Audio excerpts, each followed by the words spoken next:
No Evangelho de Mateus, capítulo 16, versículo 17 e 18, nós encontramos aquela conhecida passagem em que o Senhor Jesus, com seus discípulos, ele faz uma pergunta que chamaria a atenção dos seus discípulos, quando ele disse assim: escuta, o que dizem o povo a meu respeito? E eles disseram assim: uns dizem que tu és João Batista, outros dizem que tu és Elias, e outros dizem que tu és um profeta que surgiu. Aí Jesus, então, num breve silêncio, ele pergunta: muito bem, e vocês, o que dizem a meu respeito? E Pedro se adianta e diz: tu és o Cristo, o Filho de Deus. Aí Jesus: muito bem, Pedro, meus parabéns pela tua resposta, mas eu quero dizer que não foi uma resposta da tua própria inteligência. O que você acaba de falar aí é uma revelação do Pai. É uma revelação do Pai. Tu és Pedro, que no original, Petrus, significa um fragmento de pedra. E eu sou a pedra principal, e sobre esta pedra eu edificarei a minha igreja. Igreja é um termo que já está desgastado com o tempo que nós estamos vivendo. Ele sofre um desgaste muito grande, no termo igreja. Pessoas decepcionadas, pessoas que não querem mais fazer parte de uma igreja, de uma organização, até mesmo dizendo: eu não preciso de uma igreja para servir a Deus. Eu sou igreja. Não, a Bíblia não diz que nós somos igreja. Eu não sou igreja, eu sou individualmente, eu sou o templo do Espírito Santo. Você é templo do Espírito Santo. Igreja só cabe para a coletividade, para o povo reunido, e não para o indivíduo. Nós somos templo do Espírito Santo. A igreja não é uma invenção humana, como muitos pensam. Uma organização somente para iludir o povo, para tirar o povo, o dinheiro do povo, enfim. Não. A igreja não é uma invenção humana. Por mais que está como está, infelizmente muitos maus exemplos, muitas decepções, muitas coisas negativas, o evangelho sendo vendido, barateado, a fé sendo negociada, enfim. Mas eu quero te dizer uma coisa com respeito à igreja. Eu mesmo posso afirmar que Jesus não veio a essa terra para formar uma igreja. Não foi esse o objetivo dele ter vindo a essa terra. Porque quando Jesus estava aqui na terra, o termo igreja já existia. E ele era designado para um grupo de pessoas que era escolhida dentro do povo, tirado para fora. Era escolhido para fazer parte de uma equipe administrativa de uma cidade. Então os reis, os imperadores, enfim, os governos, eles tinham essa equipe, e essa equipe se denominava igreja. Então hoje, claro, não se usa mais esse termo igreja para uma equipe administrativa, mas essa é a real origem do nome igreja. Era denominado ou designado uma equipe, convidada para fazer parte da administração de uma cidade.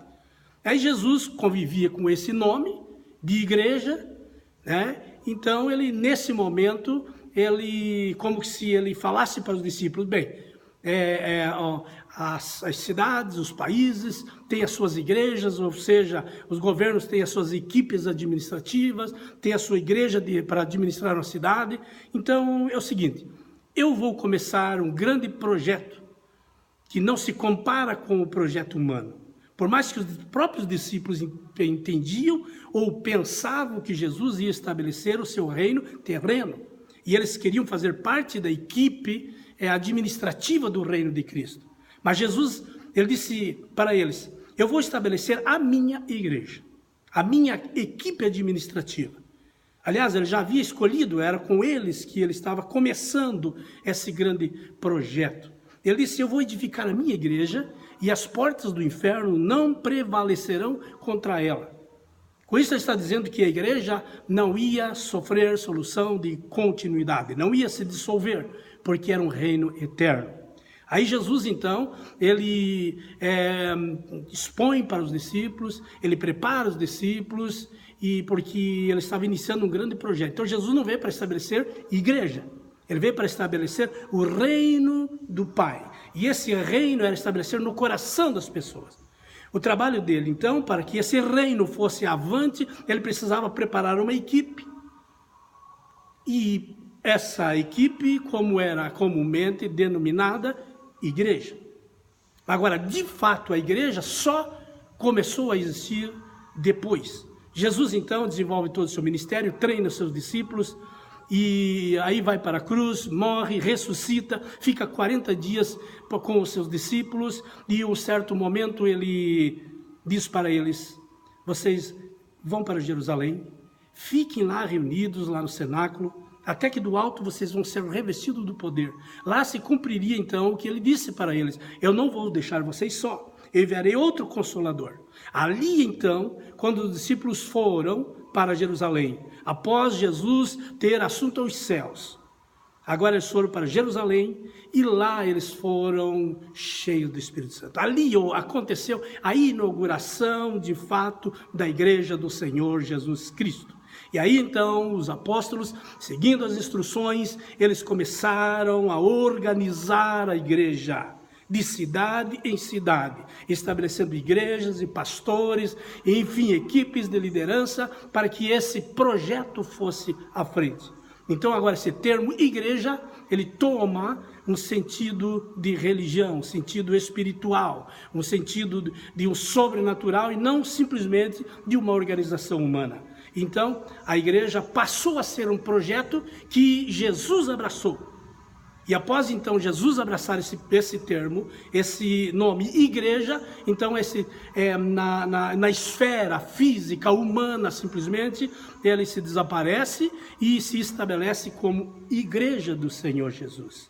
Então, a igreja começa a crescer, tomar corpo.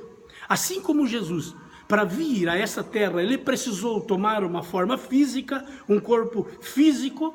Quando, depois que ele morreu, ressuscitou e depois subiu aos céus, ele precisava deixar o seu corpo visível a essa terra. Então, o seu corpo que ele deixou visível nessa terra foi a igreja como organização. E a vida dessa igreja, que é o organismo, então, é a igreja espiritual. Mas o corpo visível é a igreja, é a organização composta de pessoas pecadoras e que erram, que têm suas falhas. Mas é o corpo de Cristo. Por isso, meu irmão, minha irmã, nós nunca devemos desprezar o corpo de Cristo. Por mais que achemos que haja erros, abusos e tantas coisas, mas nós sempre teremos na nossa cidade uma igreja em que nós podemos servir ao Senhor. Procure estar ligado ao corpo de Cristo. Procure servir ao Senhor. Não despreze a igreja do Senhor. Não despreze o corpo de Cristo, a igreja do Senhor, que Ele deixou seus apóstolos, pastores, profetas, enfim, para a edificação dessa igreja visível, dessa organização. A organização não é nada mais, nada menos do que agência promotora do reino de Deus aqui nessa terra. Então você precisa fazer parte. Não fique fora. Não fique fora da igreja do Senhor Jesus. Amém? Faça parte. Você que é aqui de Pato Branco, da região, eu te convido a fazer parte da igreja Renascer. Você que ainda não está fazendo parte de uma igreja, do corpo de Cristo, então eu te convido, faça parte da igreja Renascer, que fica aqui na Rua Barão do Rio Branco, número 350, aqui na Baixada. Todos os domingos às 19 horas nós temos aqui o grande culto da família e eu te convido, venha fazer parte. Amém? Você é o nosso convidado. Te esperamos aqui. Deus abençoe. Até lá.